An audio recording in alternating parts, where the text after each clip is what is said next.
Buenos días, bienvenidos a esta conversación sobre cultura y sostenibilidad. Mito. Good morning. Welcome to this roundtable about culture and sustainability. It is important that we tell you about where we are, from where are we speaking. I am directing the Analinea Carazo for sustainable food and citizen art. Our way of working, we take into account culture and art as elements making this language from the origins of humankind. These languages allow us to be better, to ask things to ourselves and living together in the present times, fed by many events that have to incentivize, that have to drive our way of doing and inhabiting this planet. And they are the actions as well as ambitions of a sustainable culture, a culture that defends a living world. And as Bruno Latour said in Esperando a Gaia, through arts and politics, the question that we raise is what are we supposed to do before an environmental crisis which is different from the economic one. In a certain way we are used to this crisis because the origin of crises are human. What to do when we are told one day after another that our civilization is condemned and that we altered the planet so it won't become back to its origin state. And when we read a book, Why Do We Resist to the Truth? And the species are not the whales, it's you and us.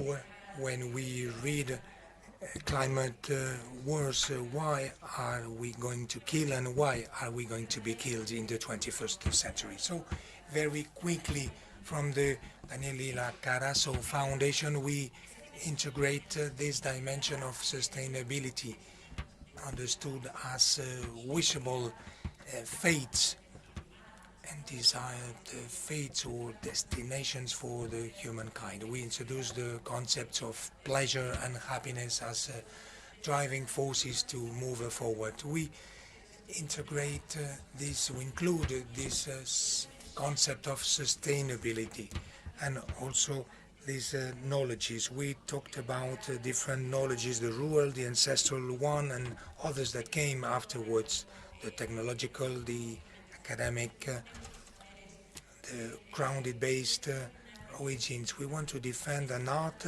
which is investigative, which is of research, and all this through many projects that belong to the Familia Carazo, and they are on these roundtables to answer to this ambitious and polemical question and provocative. We have 4 luxury guests, and what we are going to try is starting from the definitions of sustainability regarding the cultural, that is the culture. What is the culture for each of them? What is their position vis-à-vis culture? And from that we will explore possible transformation of the sector and the role of culture, the role of culture to be guidance under the umbrella of cultural rights. Alexandra Santaki, thank you very much. She was appointed United Nations reporter in 2021. She lives in the UK, where she's a teacher of law in the Brunel University of London. She has published more than 50 articles on indigenous people, cultural heritage, the balance, the equilibrium of cultural rights and multiculturalism and integration in the human rights. She's worked with NGOs and civil society. She assessed several states in these matters, and she taught civil servants and lawyers in Vietnam, Malaysia, and other countries. She is the creator of the awarded refugee project of Athens, where students are offering themselves as volunteers to work with refugees. We also have Rocío Nogales Muriel. She's director of the International MS Network. She is in head of the preparation of international conferences of research, international schools. She has a PhD by the University of Barcelona in social and artistic innovation, and she is joint professor of the University of Zaragoza. She was a member of the expert group of the European Commission, and she represents MS as a membre observateur for social and solidarity economy. She was a reporter of the Declaración de Toledo, signed by 19 member states. She is member of CAE, of the Council of the Smart Spanish Cooperative, and the network of community players, REAC, in Spain. And she's a researcher of the Cheered Foundation. We also have the pleasure to have Jordi Panella Carbonell, editor and member of Polen Ediciones, this editorial cooperative, where they have fostered the creation of the Eco-Edition Institute of Catalonia, together with Coma Negra Publishing House and the Leicat. Welcome also to you. And John Crowley, President and Executive Director of PhD of Group, gathering many companies, regrouping consultancy and social transformation, as well as several renewable energy solutions. He spent 18 years at the UNESCO at the head of prospective investigation since, from 2014 and 2019. Before joining the UNESCO, he worked as a researcher at the Investigación Nacional de Ciencias Políticas of France, and he was director of the magazine of the UNESCO. He has published books, hundreds of articles, mainly on political theory and compared theory. Thank you very much for being here, and we'll listen to you. And before this very wide question, I think it is important to situate ourselves which are the borders, which are the red lines when we talk about culture, when we talk about common and intangible heritage, what makes us human, and what is for each of us, what do we understand by sustainability? Do we recognize ourselves with this word? We start by you, Jordi. Buenos días. Hello. Good morning. Thank you for the invitation and for the great presentation. So I am a part of a publishing house. It's called Polen. It was born in a press called Entender. And what happened 23 years ago is there was a proposal to calculate the environmental impact on the industry. We said we didn't have any. And the person in charge of that, she said, okay, I will do it. A year later, we asked, her name is Laia. We said, Laia, how is it going? And she said, you're a dirty industry. And you are not even aware of it because you said you didn't have any kind of environmental impact. So this is more or less the history of why we are so concerned by this and how this new convergence was born within our press. So it took us about 11 years to experiment with different materials to see if we could reduce this impact. And now, this year, we're working with the Coalition of Catalunya. And what we try to do is to experiment and to try to reduce the environmental impact of the publishing houses industry in Catalonia. And for us, the most important thing is minimization. With Laia, we worked together and we started to know what we were talking about. And we are aware that books are never going to be 100% ecological. They're always going to have an impact. But as they have a cultural impact, they're worth keeping. And so we have established 12 criteria when publishing, and 3 of them are basic. It's local production. I think we will talk about it as well. The use of recycled paper and the calculation of the ecological footprint. We will also talk about recuperations. Continuar con dimensiones más. Okay, so we will keep talking about practices, and we will, if it's fine, we will give now the floor to John, if it's fine. Sorry, if I don't switch this off, it'll get confusing. Thank you very much, and apologies that I have to do this in English. You wouldn't want to listen to my Spanish. Believe me, you wouldn't. Let me answer the question as a starting point. Sustainability is a myth, it is a fashion, and it is a need. And perhaps if we can understand how the 3 things connect, why something can be a need and still be constructed mythically and still be unquestionably a fashion, then perhaps progress will have been made. My approach to sustainability is, as Isabel said, very simple, very practical. Something is sustainable if you can keep on doing it indefinitely. And something is unsustainable if you can't keep on doing it without hitting a wall or falling off a cliff. The difficulty with the idea of sustainability in the context of these kinds of discussions, where you are integrating climate change, biodiversity, transformation of social structures, the functioning of the economy, cities, and all the other things that make up the UN Sustainable Development Agenda, is that it's not exactly clear what the it is, what exactly is it that we can or cannot keep on doing, and it isn't immediately obvious where the walls and the cliffs are.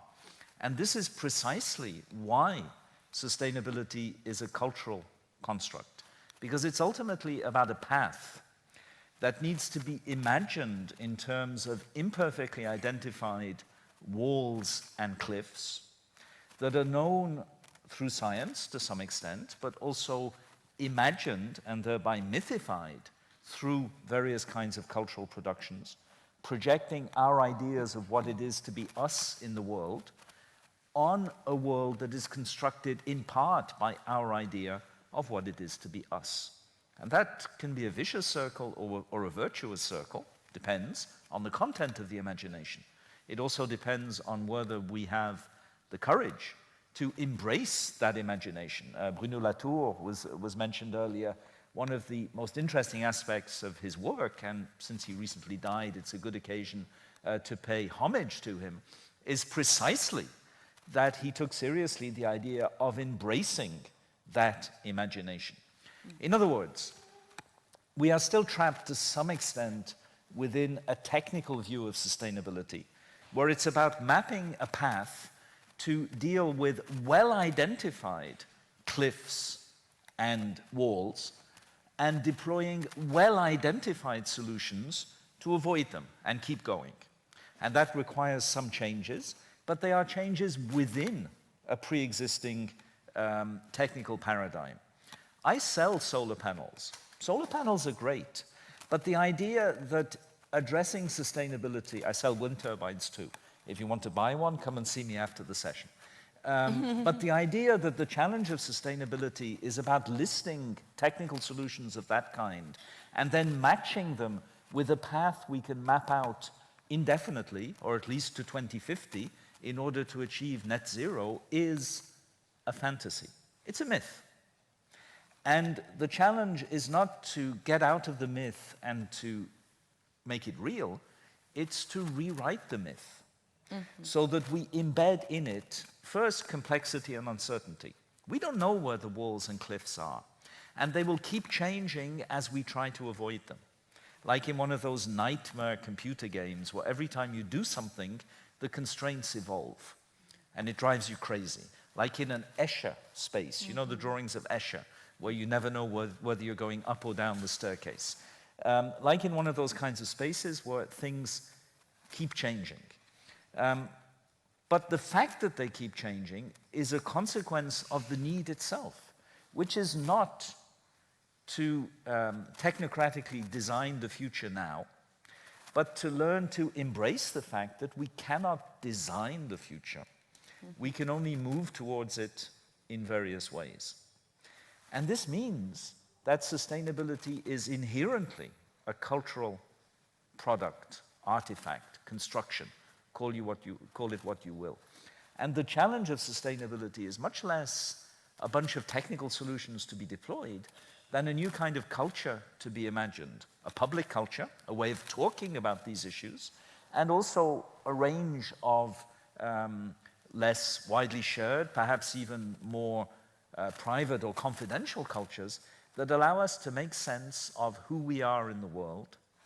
And of course, not just with respect to the natural environment, important that though that is, but also in terms of our relations among ourselves as humans, questions of solidarity and justice, which are in the UN Sustainable Development Framework, but perhaps not the parts that are taken most seriously and acted upon, and also how we relate to the world of artifacts we create, including machines that increasingly react to how we create them. And that triangle of the natural world, the machine world, and the human world is the space within which we need to think about sustainability as a culture. Not in terms, and I'll close on that, which became popular about 10 years ago, in particular under the impulse of the work of the Stockholm Resilience Institute, led by Johan Rockström. And this isn't a criticism, it's just an observation. Not in terms of what they called, and to some extent continue to call until very recently, defining a safe operating space for humanity. In other words, mapping the walls and making sure we stay within them, as if the walls were predefined, and as if the challenge was to define or to design a technocratic project of path definition within those well-defined planetary boundaries. What I'm suggesting, very much in the spirit of Bruno Latour, is no, because we don't know where the walls are, and one of our tasks is to reshape the world in better ways. The idea that we can simply stop affecting it is beyond naive. It's hopeless. The idea that we can affect it in radically new ways that transform ourselves as we transform our place in the world is ambitious, coherent, perhaps even possible. Thanks. Thank you. Thank you very much, John. So at stake is also the question of measuring and of qualifying the impacts, right? Alexandra, please, we're eager to listen to you. So it's very interesting that John talked a lot about the future and the vision. And unfortunately, as a lawyer, I am much more boring than this. So as the UN Special Rapporteur in the field of cultural rights, what my focus is to see what states have already done within the obligations that they have undertaken. And when we talk about states, of course, we also talk about, as I mentioned yesterday, about the emanations of states, the various aspects, the various, including the local authorities. So in a way, although we have our mind to the vision and we listen to amazingly innovative ideas, the parameters are the human rights and the law. Unfortunately, the United Nations framework of human rights does not refer to sustainability. And Sustainable Development Goals is a fantastic set of goals, but they're goals, so they're not laws. And somebody said in the previous panel that, law is inadequate. I fully agree with them. But law is a tool to ensure that states are accountable to what they have agreed to do. So I think that, you know, keeping in mind the visions about how sustainability, how the concept of sustainability is interpreted and how it is implemented, at the same time, we also have to do the dry part of work, which is to hold states and the different sectors accountable on what they're doing. And when we talk about sustainability, the link is sustainable development. So it is a very big omission that we don't have in Sustainable Development Goals a specific goal on culture. And I know that Jordi and John and others in this room are working very hard in order to make it a specific goal. Somebody in the previous panel said this is going to separate it. We're going to be working in silos. In the same way that gender is a specific goal and we work, you know, as a specific focus, but at the same time implement other goals, in the same way, this is how culture is going to work. We can have 3 days of discussing about visions, but unfortunately, and it's really exciting, what I am worried about is that states always, when they talk to me about, they talk about what they are going to do. You know, oh, and how important sustainability is. And I really want to, where I'm coming from is, okay, it's important and it's great what you're going to do. What have you done already? Because they have signed and ratified these obligations since in the 1970s. So together with UNESCO, and I know that UNESCO has a very strong and powerful presence here, together with UNESCO, we work, you know, from different aspects, but hopefully even more closely in translating the links of sustainability with human rights obligations. First of all, see sustainability within the human rights framework, but most importantly, see in our discussions, see sustainability within the cultural, through the cultural rights framework. This means ensure that we experts are not the ones only to interpret what it means, but we ask the communities, we talk to the languages of the communities, to the lingo, the jargon of the communities, you know, and ask them and make them active partners and sometimes leaders in what sustainability is. Thank you very much. Alexandra. Rocío. Gracias Isabel. Muchísimas gracias. Thank you, Isabel. Thank you for the invitation to the City Council. I'm going back to the question that Isabel made because it's where I see more myself. Myth, fashion, need, what is sustainability? I have a lot of colleagues and I think it's really relevant, and it's indeed a very relevant question. But at the same time, we need to ask ourselves for whom is every one of these aspects? For who is a myth? For who is a fashion? A trend?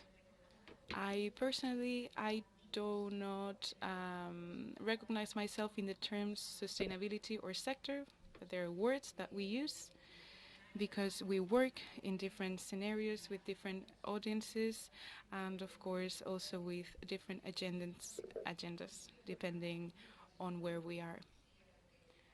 When it comes to words, for me, there's this truth in poetry and allows us to be specific when talking about things, and I think what's behind sustainability is the question of what do we want to sustain, and the central question of what do we really need to sustain, what do we really need to maintain. So it's not only about the solutions that we need to go back. What do we want? What do we demand? What do we need? What do we need to have a dignified life? What do we need to live life happily? Of course, also with sad moments, but a real life, a life in which we're connected to each other.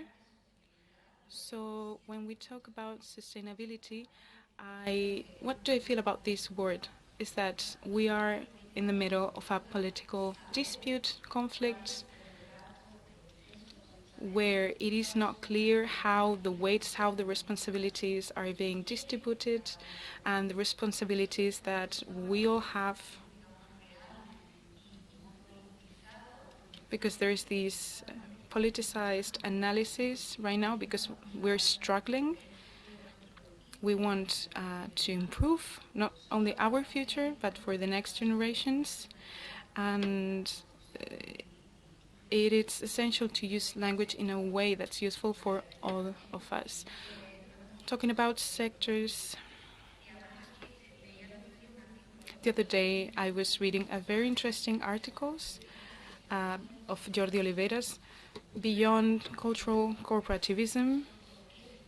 Why do we talk about sectors? Why are we so obsessed with this concept?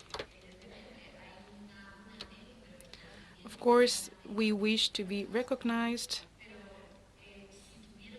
we wish to be strong, but do we really need to work to talk about culture as we talk about cars, for example? And this author says that those who are in charge, when it comes to culture, those who are in charge at enterprises, companies such as Netflix or Disney Plus, and not the people who are here today talking about the right to access culture.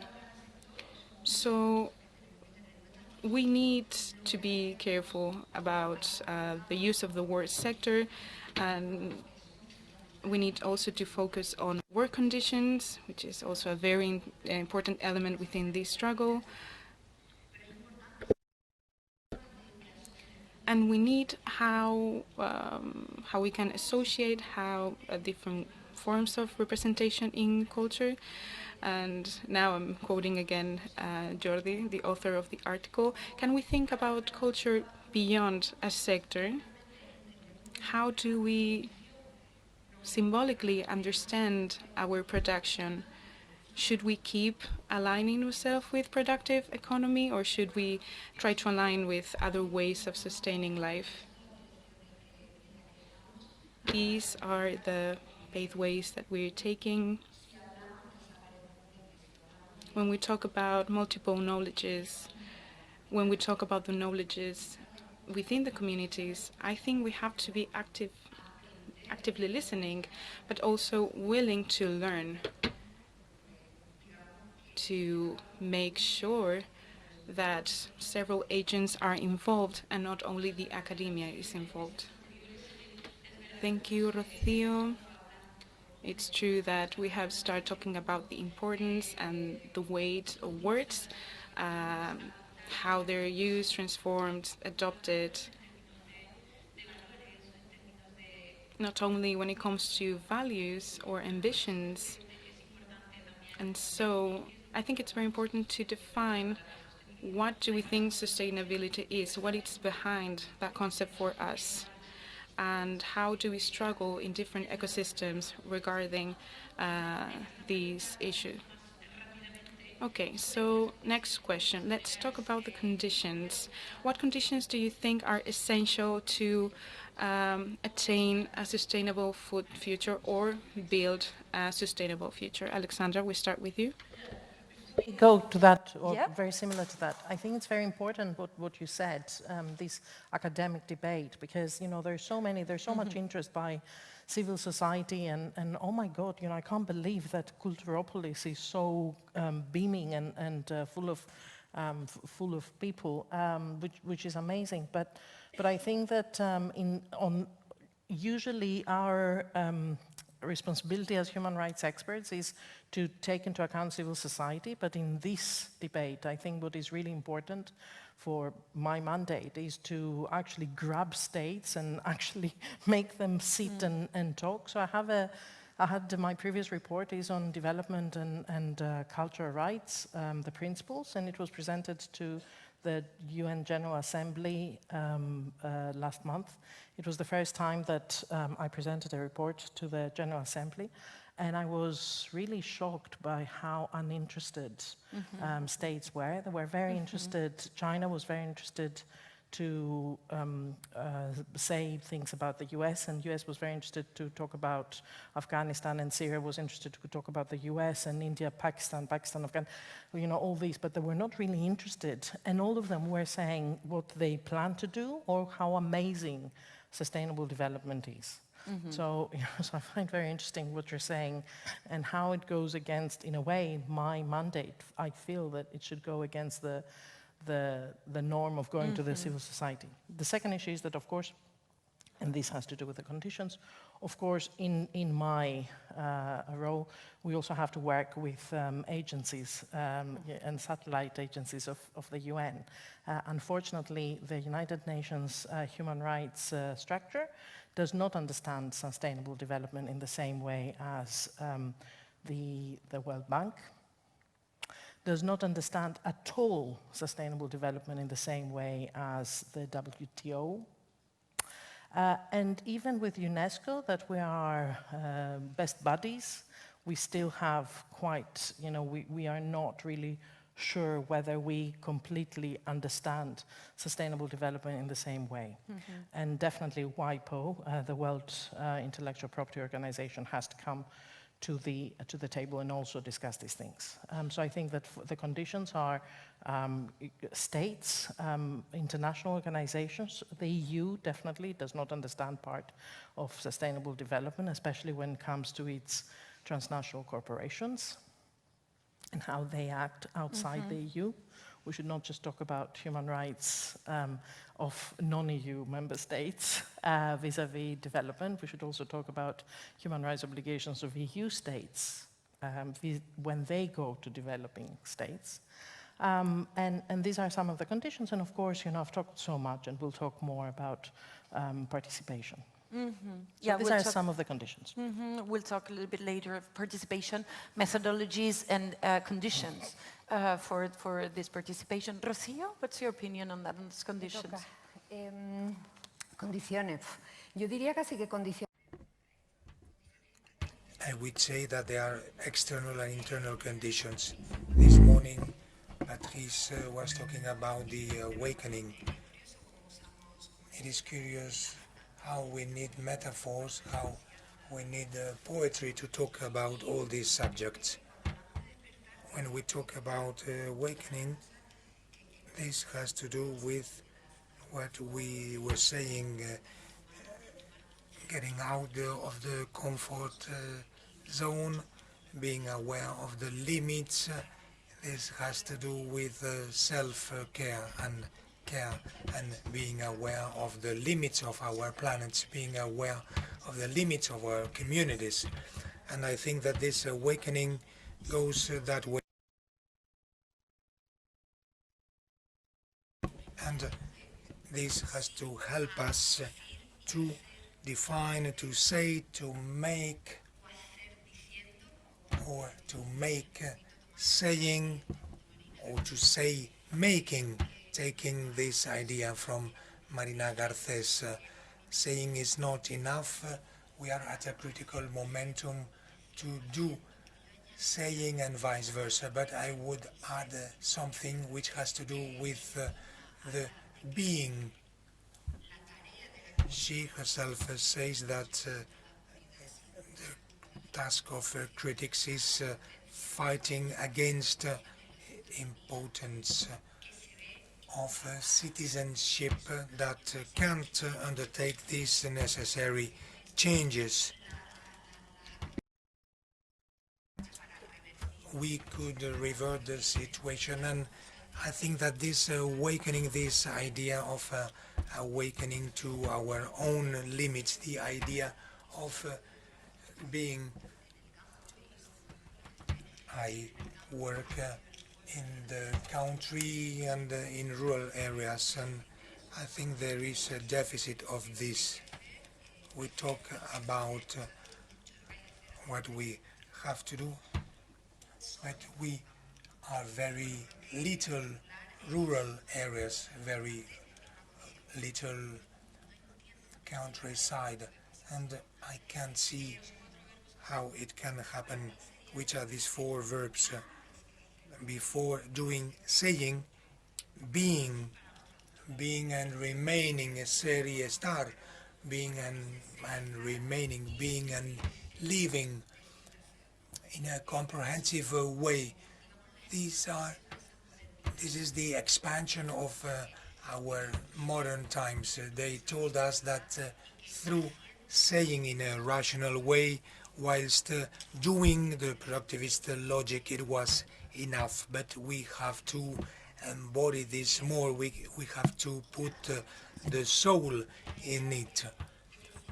Also, the idea that this awakening will bring us will make us reappropriate ourselves of things.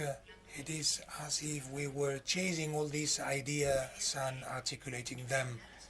Indeed, solutions are already in the communities. Fran knows it, many of us know it. This summer that I spent in Galice, there was someone with a resilience classroom, and he said, you know, with the Green Revolution, well, in a land where there are no trucks or tractors, it is a land which is not fertile. But there is something which is state-of-the-art, precision agriculture. They learn you how to cultivate this land, and these lands were abandoned by this community. So this awakening has to convey, has to suppose this reappropriation of the knowledges which are not intellectual knowledges or of the saying, but they are knowledges of the doing, knowledges that support, that back the living of these communities. I refer to this when I talk about this symbolic reappropriation of knowledges. So linking to the previous table, reconnecting this, and to me, it is like a mantra. It is reconnecting transitions. What is this sort of things of so separated things? Patrick was telling us about strategies of power which were exploding through millions of declinations. Yes, John, conditions. What is your point of view? Alexandra and Rocio in ways that perhaps, Alexandra, you might be surprised by, because the language of the future can give the wrong impression. The single biggest condition for seriously addressing the issues of sustainability is to decolonize the future. And that's a term I take from a program I used to run at UNESCO, devised by my former colleague Riel Miller, which was a program called Futures Literacy, which was how we express the idea of foresight. And the basic idea of futures literacy is just the reminder that the future doesn't exist, and that attempts to occupy it by either myth-making, imagination, storytelling, or by technical control are actually a kind of colonial mindset that gets in the way of living the present. So one of the paradoxes of sustainability is that it's all about the future, but the best way of achieving it is not to look to the future, it's to look to the present. And very practically, if you look at what's wrong with current discussion about sustainability, it's basically that we are discussing the problems of yesterday with the ideas of the day before yesterday. Unsurprisingly, that means that we're not in the present. We're too late. And it's strange to be too late with respect to the present which you're inhabiting. But the whole point is we're not inhabiting it. This comes back to the technical question of how you measure and assess things. Our measurement and assessment systems are not good enough to give us the information we would need technically in order to inhabit the present. Partly because knowledge systems lag, including the production of formal statistical data, including even more so the production of qualitative research, which is very time-consuming. So we're actually trying to, it's like if you were driving a car, but what you saw on the windscreen was the space in which you found yourself 1 kilometer earlier. If you do that, you crash. And that reminds me of something else, which is very connected to this. I hope this isn't just a gratuitous bit of cultural history. It's having problems. I hope this isn't just a random piece of cultural history.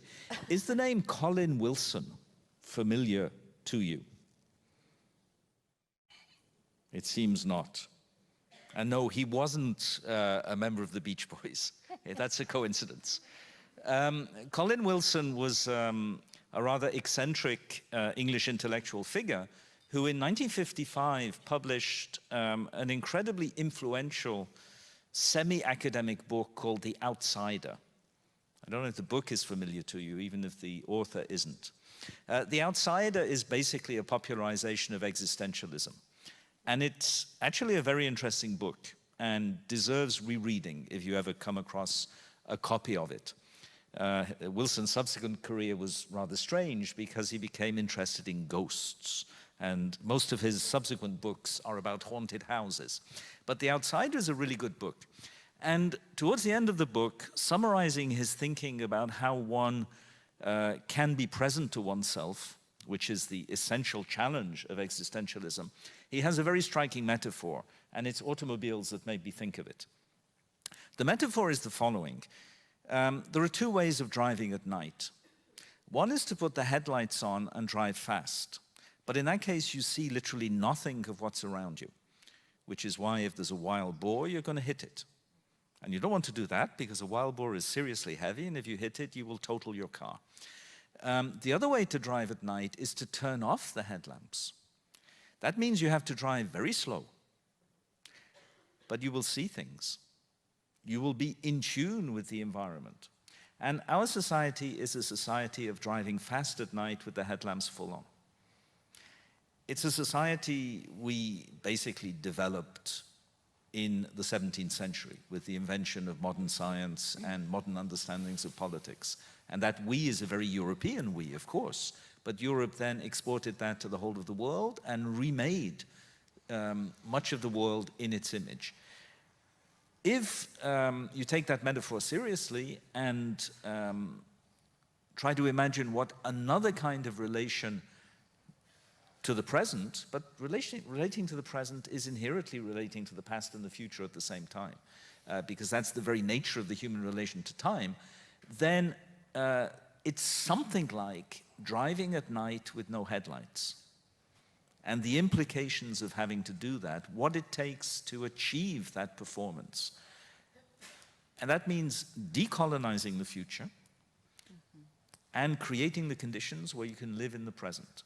The technical conditions, which are a lot about information systems, the political conditions, which are precisely about the kinds of participation and community building that Alexandra was referring to, and the imaginative conditions, which is to get away from the idea that we can make the future by talking about it and try to understand the need to shape our own present in order to live within it. Thank you. Thank you, John. Thank you very much. Everything that you are talking about reminds me also of the thinking of Daniel Kahneman, the Nobel Prize, on slow thinking or fast thinking and our cognitive biases that make us as a species having a lot of difficulties to think long-term, to think slow, to think negative consequences. We tend to think much more easier, or whatever, much more easy, whatever you say, about positive consequences, not so much. And all of this means it requires a work, and it requires and culture there. I know for the experimentations that we are sustaining, culture there has a lot to say in building the spaces where communities can come together, where we could talk of a plural collaboration and application of institutions as well, and when we can think slowly. Jordi, tell us, dinos tú también las condiciones. Please talk a little bit about the conditions for a sustainable future within the publishing houses sector. practical sustainability, so to say, in cultural practice. But also when it comes to content, how would it be? So, well, I have to say that I'm very, very happy to be here. I didn't say it before, I'm going to say it now. And, well, it's just great to be a part of this conversation. So, let's talk about sustainable future. I cannot, as we said from the Institute, we try to calculate the impact that the book would have all along its life to be able to minimize them. So we created a stamp, a qualification as a way to a label, as a way to verify the process, and we're taking in account different processes. Of course, in this case, we reach a consensus, which is based on the fact that creating a specific protocol for a practice and to attain a FCFE label. And then when I go to some places, they ask me in conferences, so it's better to use FCFE or would you prefer to use paper that it's made with sugarcane? And I always say, of course, in my context, Catalonia is much better to use FCFE. And so these kind of spaces are fundamental to have meetings and talk, and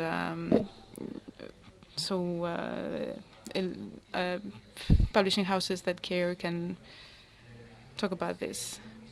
I think in the ecosystem of books, I imagine this kind of collaboration would sustain sustainability, and also how, well, we're fighting against the idea that digitalization is sustainable.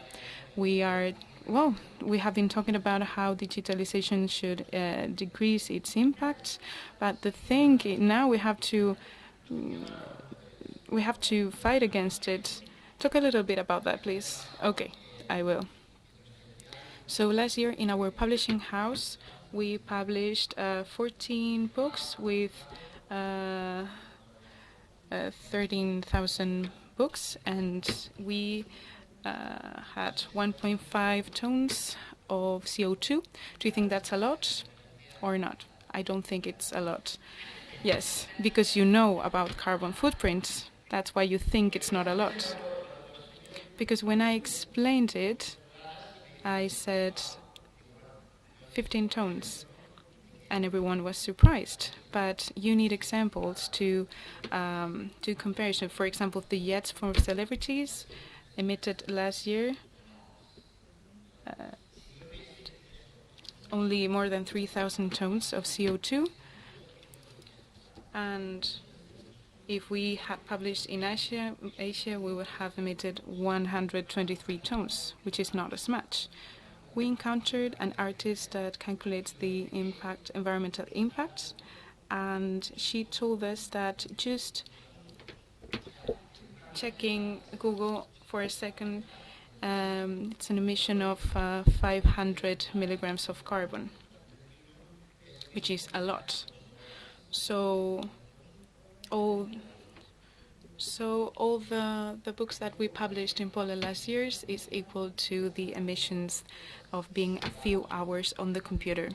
So that's why it's so important to set examples and comparisons so we have a better idea of how things work.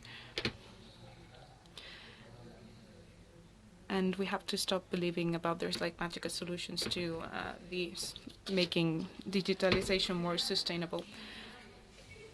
So, yes, you can intervene whenever you want, and if there is any question coming from the audience, please feel free to ask any doubts. Just put your hands up and we will get your mic.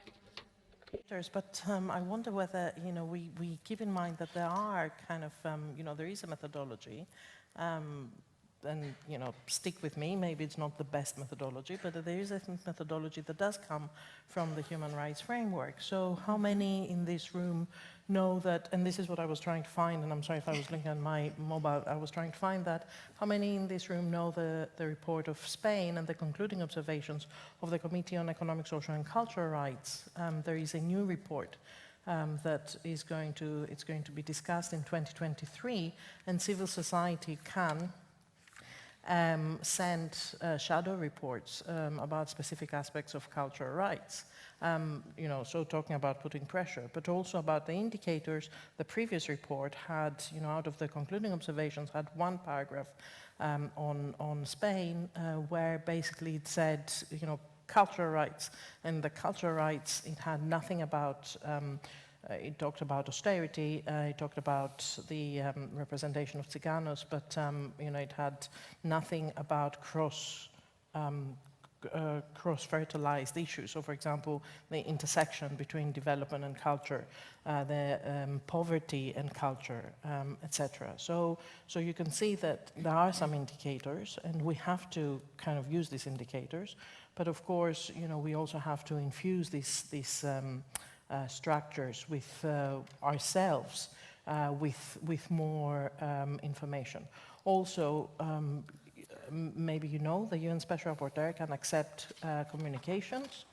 So these are complaints from individuals and communities about specific issues. So we got into a discussion and they can be published after 60 days. And on day 61, I can tell you that we got into a discussion with Colombia about the way they have ignored the vision of the local population after the natural disaster in the Andes. So we are kind of very much in discussion with states about that. Another indicator that goes to misuse, because nobody else talks about it and relates with that and is aware. So there are a lot of threads that each one of us have in our work. And I wonder whether these threads are put together so that we have a little bit of coherence. I mean, I'm all in favor of anarchy in human rights. I think the multiplicity of words, of voices, works. But, knowing what each other is doing is very important as well. Yeah, exactly. Making sure that we're all unite and we can capitalize, if I may use this word, on others' work, right? Because when we are talking with a voice that is really consolidated, is when we are able to move and to change things. Yeah, John? Yeah, thanks. Just something to add to the discussion is that we have obviously, and for very good reasons, been moving without always acknowledging the shift from sustainability to sustainable development. And there are good reasons for that, because the international community is committed to a specific answer to the question, sustainability of what? Which is of development. And that choice was made in the 1980s. It is at the heart, in particular, of the Brundtland report published in 1987, which then became the basis for the various conventions adopted in Rio in 1992, and a series of other commitments by the international community, including in terms of human rights, the way the Vienna Conference in 1994 connected the human rights framework to the development framework. But of course, that's a political choice that is understandable in context, but which raises some issues. If you look at what the Brundtland report actually says, it defines sustainable development as meeting the needs of present humans without undermining the capacity of future humans to meet their needs. Which means that the word development is actually a bit unnecessary in the definition. What they're actually talking about is sustainability of something different, which could probably be called human flourishing. The question whether development, as conventionally understood, with its characteristic proxies of GDP and electrification and tons of steel and glass and infrastructure and so on, is actually a good proxy for human flourishing. And since the 1990s, this question has repeatedly been raised, for instance, through the idea of human development, which uses slightly different proxies, including proxies about health and education, for instance, to draw attention to the fact that the traditional proxies of development might not be measuring the right things. So I think, and again, very much in the spirit of presentism that I referred to earlier, it's important to work within the Sustainable Development Framework because institutionally that is the framework, but at the same time always to call into question not just specific details about it, and there are many that deserve to be called into question, but also the whole spirit of its framing. It's not obvious that development helps us achieve development, if you see what I mean.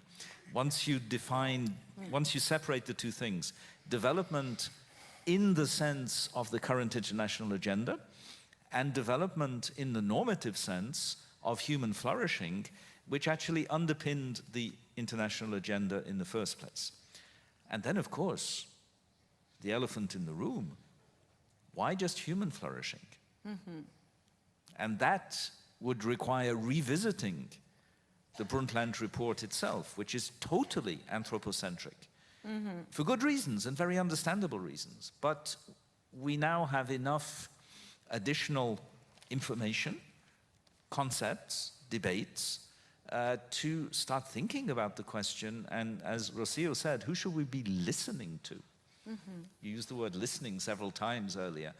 And the question of listening to non-human stakeholders in the present and future of the planet is increasingly a live issue, including mediated by humans who have or say they have or wish to have a privileged relation with non-human entities, as in the way in which many indigenous peoples project themselves in international debate as speaking not just for themselves, but also for the specific cosmos that they inhabit, both literally, through living in it, and spiritually, through the way in which they mythify it.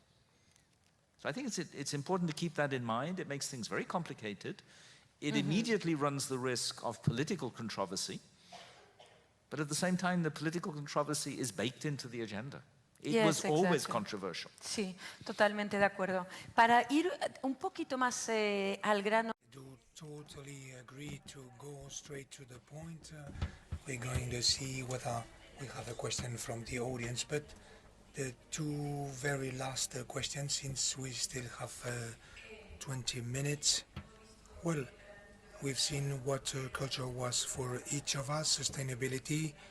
It is, we can see that it is hard to get a definition at the height of our demand, of our ambitions. We've seen the conditions to a sustainable future, which are cultural practices, those that help us to set up these conditions for a sustainable future. And in addition, which are the conditions to trigger these conditions? Social and solidarity economy, is it an answer? Do the funding, public funding systems have to change on more focused on the long run? So also citizen participation. I'm always worried by the fact that we remain in a subgroup of this citizenship. How can we be convinced that we are convincing the whole society? We need more capacity, the ability to be connected. How can we make sure that we are not talking to a subgroup, and that how can we make sure that this participation, these conditions of development of sustainability, how can we make sure that this is real, that this exists, and that we can push it forward? I let you answer in the order that you wish. Yes, I would like to have a mic. Okay. I want to ask Alexandra, because I feel for isolation, I don't know how to call it in the United Nations, about the dialogue between the United Nations regulations and the dialogue with communities, and how to go forward and back. And actually, I want to make just a quick sidestep from sustainability to the call for contributions of cultural rights of migrants. In Bordeaux, we have a working group on that very specific subjects, and we received the 10 questions, right? And we had a lot of difficulties to answer these 10 questions, because we had a lot of stories, sensitive stories about discrimination, how you feel in a new society, how you are welcome, and a lot of very informal aspects of discriminations and looks and everything. And the questions were framed, I don't want to sound critical about the questions, of course, but they were framed like they were addressed to the states, like what are the regulations in the states to respect cultural, but we felt like even the word cultural couldn't apply in this discussion, because if you say culture to a migrant person, is your culture respected? He understands culture in a different way than you do and than the states do. And we have in France a situation with the rights of migrants that it's absolutely terrible. But when you look at every step of every decision of every administration, there is no clear blame to address, because everybody can say, yes, there is a law, we are respecting that, we have a post, so someone working on that subject. But it happens on a different level. So is there a way to maybe add a question for people, an 11th question for migrants in their own language, to ask their own questions, and not the one that we feel would be the most, I don't know, efficient, the most clear for the states to understand, but that's not how people work, right? So is there a way to make that together, not the United Nations and communities, but and persons at the same Muchas thing? gracias, sí, Alexandra. Thank I think that there's an easy connection with the 3 questions. Yeah, this is such a fantastic question, and thank you very much. Ignore the 10 questions. Just write your own questions. So, you know, I am a product of where I was appointed. I am, you know, the whole, like you said, you know, these are structural issues, and unfortunately my questions are a product of me, who I am a product of, you know, the Western world, and, you know, so that's why I was talking earlier about anarchy. You know, the best way to approach it is by listening to as many voices as possible, in as many places as possible, in as many ways as possible. And if culture is not something that people understand, let's scrap the word culture. You know, we seem to be, sometimes I go to places and I say, you know, these things, and people say, oh, but the Parthenon? It's like, you know, back in my country, you know, Acropolis? And of course, the whole idea is that, you know, we bring culture to the present, and if you know, overall, don't tell my dad that I said this, but if overall, you know, culture is not fulfilled in specific ways, let's change the ways that culture is fulfilled. I have to tell you that the United Nations is an intergovernmental organization, and it works as in principle among states. I have to tell you that other satellite agencies, you know, are even more kind of focused on states.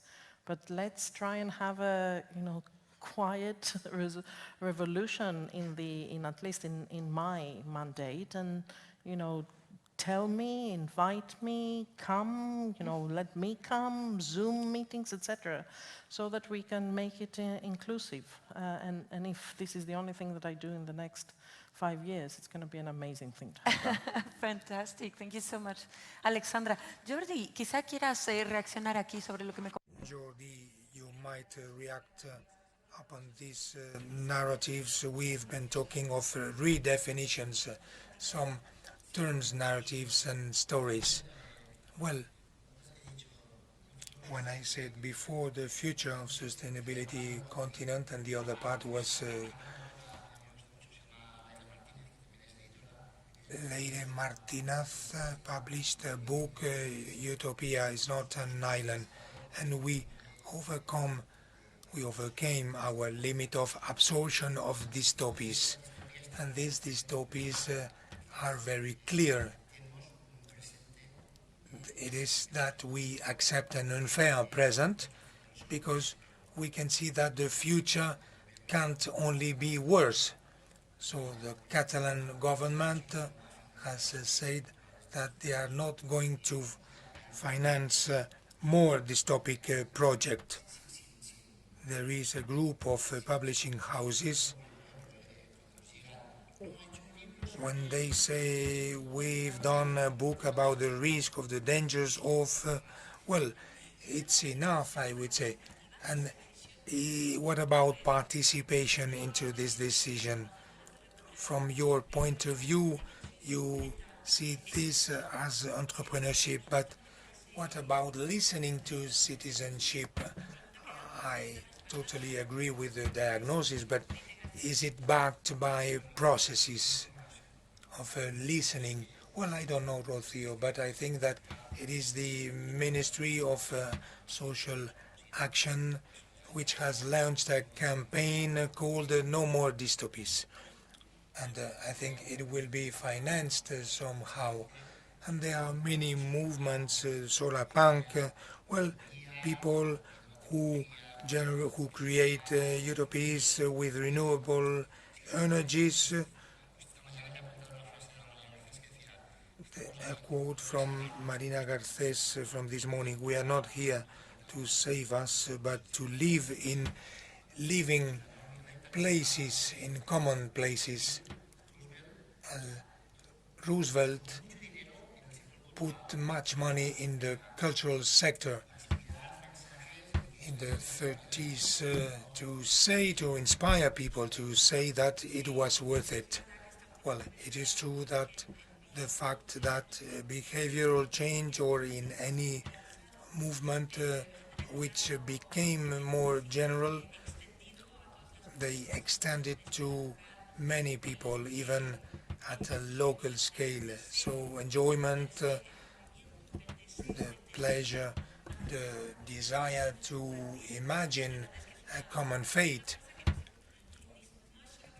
and share journey. We can't move forward without this desire, and we have to work through it. Fran was saying that it is one of the methods that can do this. We will give the floor to Rocio because we have just 5 minutes left, and I want to hear both of you about cultural practices, participation and representativity, as well as social and solidarity economy and the conditions, because we run this risk when we think of changing the present, thinking about the future.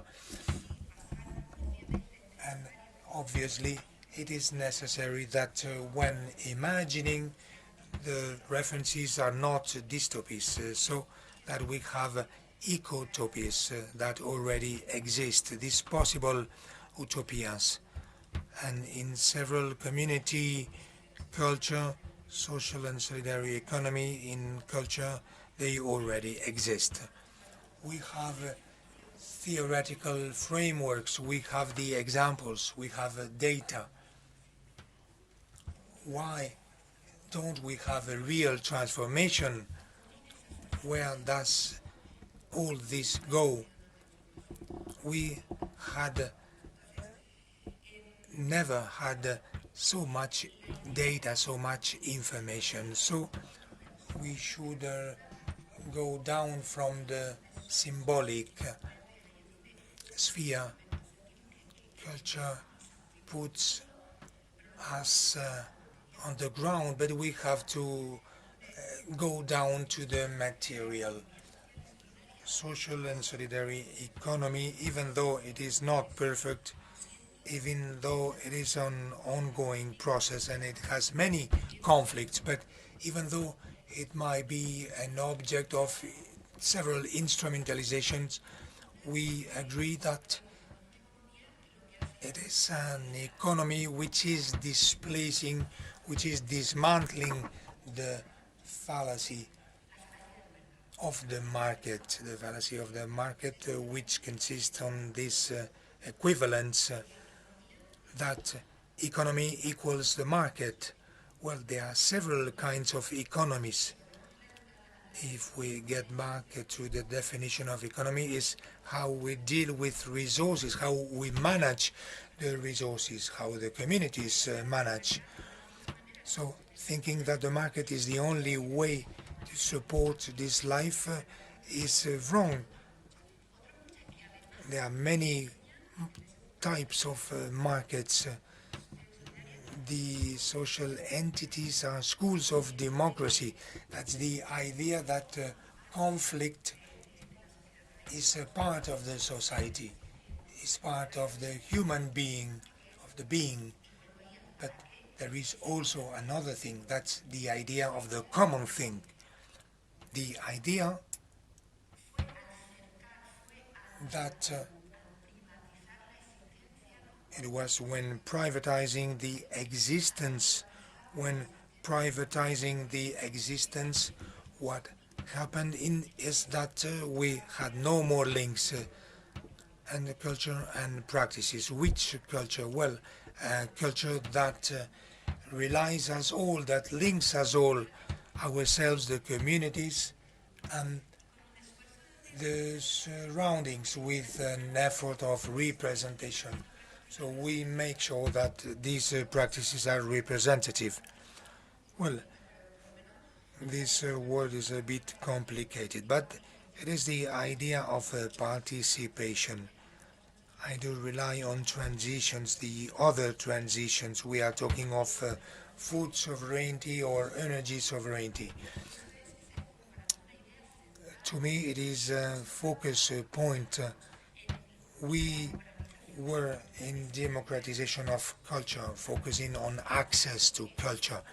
Access is paramount, so you can feel part of this culture and society, but sovereignty means that you have to have access, not you, but your community, to the management of these resources. So participation is not as on a second stage.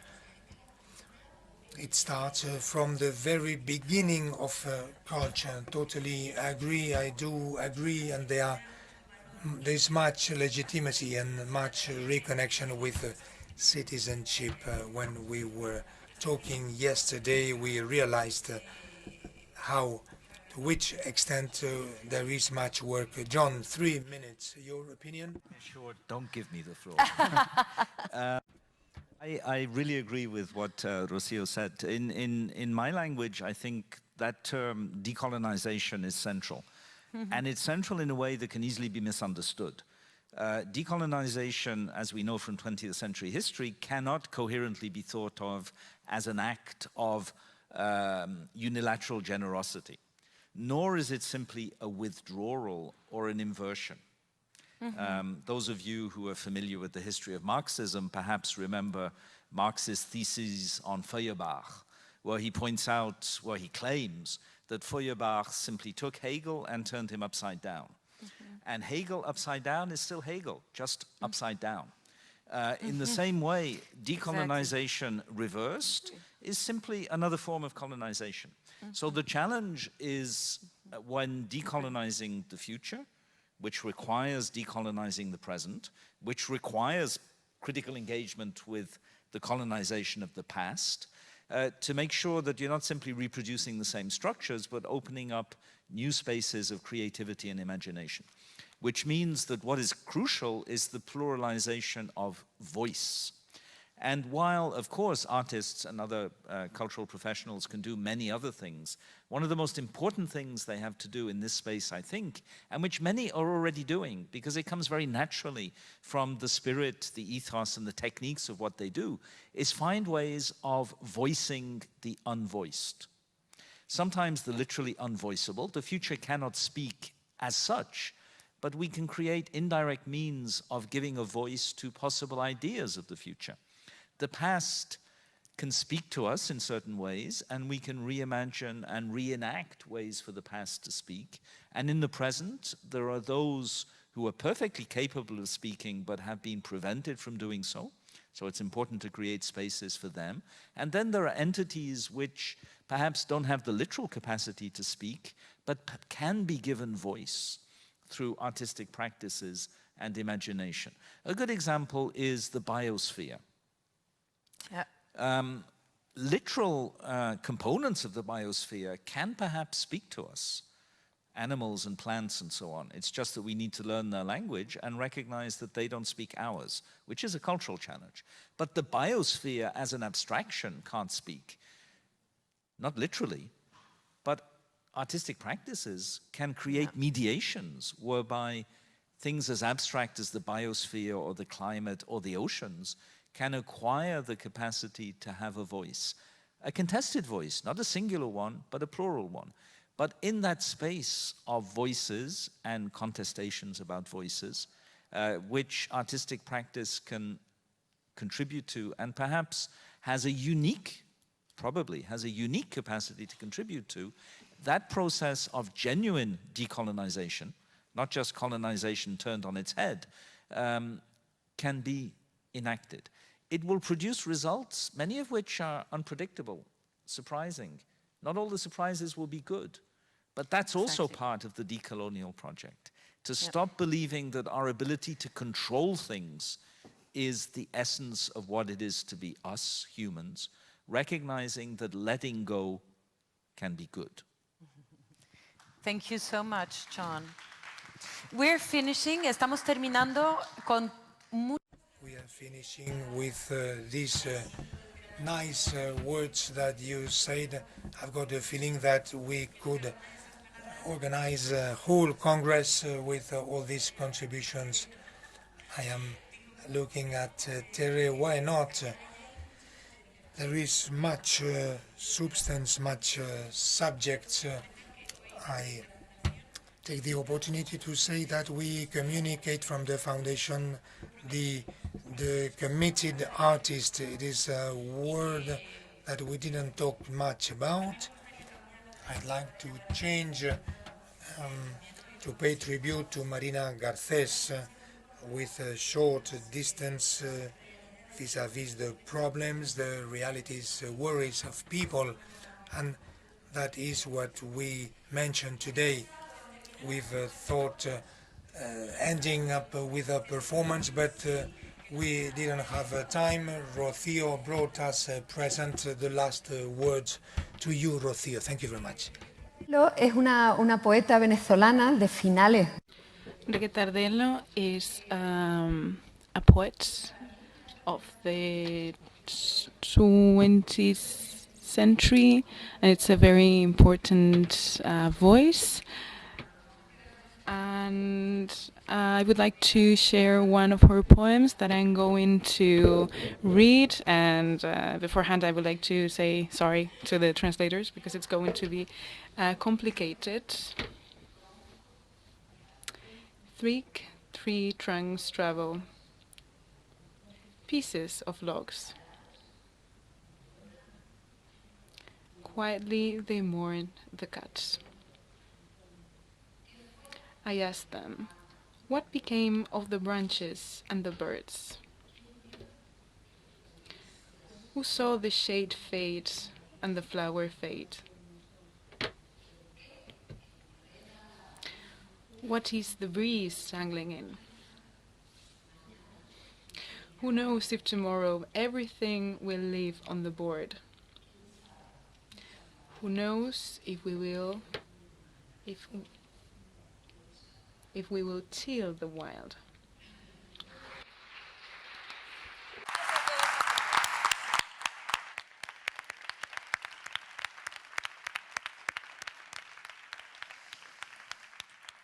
Muchas gracias. Como siempre ha ido.